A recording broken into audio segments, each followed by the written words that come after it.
Hello everybody and welcome, I'm Andrei, and today we are gonna do something a little bit different from the previous videos of this series. I received a lot of questions and comments in the previous videos on different ways to control the feedback created into an input mixer or into an input setup in general. And for example, many people asked what if I use a CV signal to change the pitch of a feedback?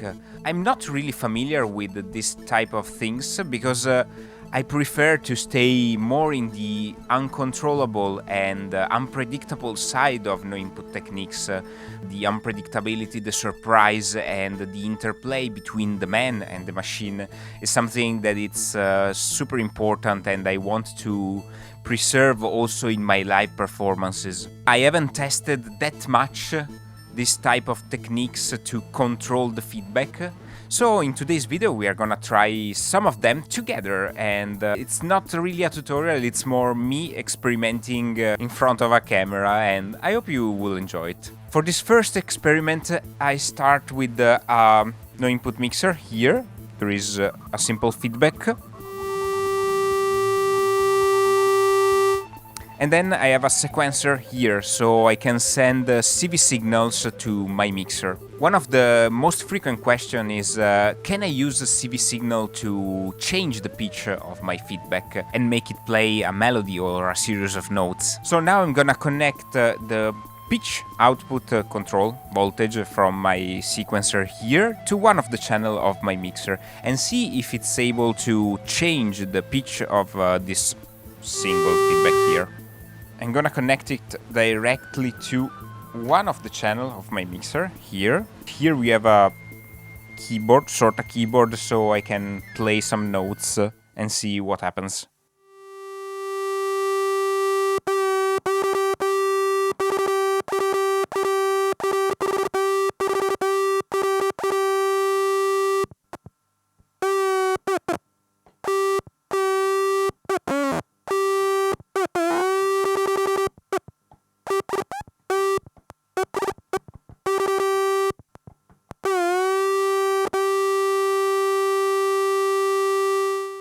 The answer is no, you cannot change the pitch of a feedback with a sequencer or an external CV signal. Every time that I played a note, it just interrupted the signal of the feedback, and it's basically sending a pulse, a very high volume pulse into the circuit of the mixer, but it doesn't change the pitch. So yeah, this is kind of a failure. I don't know, I don't think so. I think we can use this type of interaction in a rhythmical way. So maybe I can create a rhythmic pattern here with my sequencer.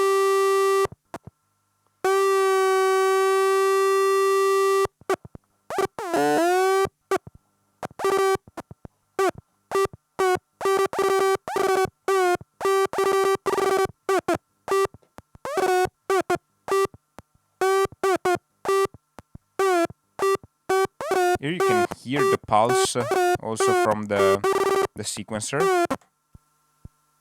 It's very low, but it's there.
can create some predictable rhythms, which is super nice in terms of music production or live performances.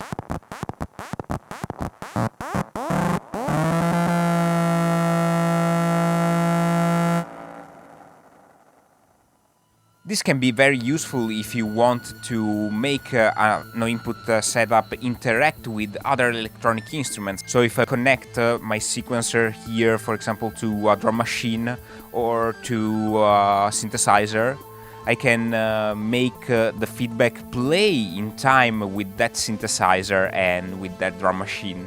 This device here has 3 independent sequencers inside that can run together. So why not use 3 different mixers? Since I'm a big nerd, I collected a lot of them in the last 6-7 years, and yeah, don't try this at home, they take a lot of space.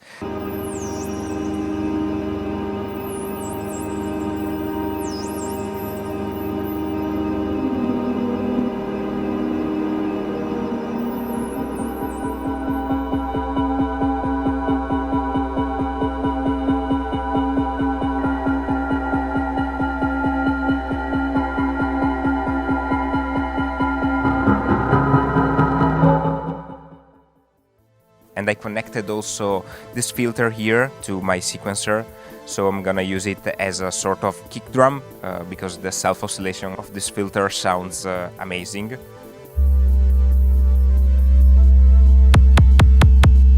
And yeah, best kick drum I ever heard. I use it in all my productions. Now it's time to play with this no-input orchestra controlled via CV signals by a sequencer. Let's see how it sounds. So here I have my 3 feedbacks. This is the first one, with a little bit of effects and reverb. This is the second one, super high pitched. And this is the third one.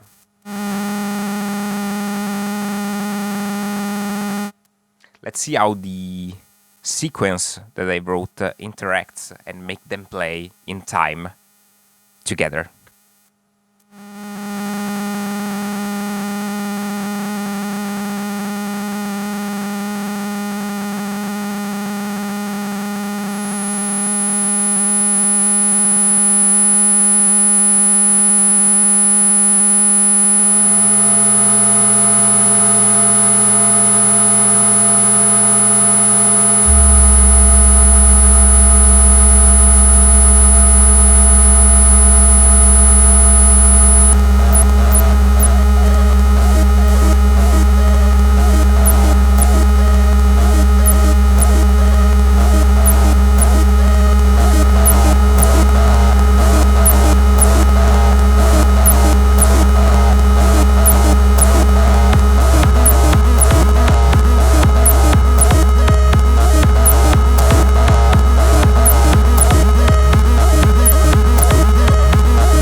is just a single test and experiment, and of course the possibilities are many more, and you can do a lot of different stuff with the external signals into no input setups. And if you have any suggestion or any idea, you can write down here in the comments. It's a way to share knowledge and to try new stuff all together in a sort of collective work on feedbacks and no input techniques.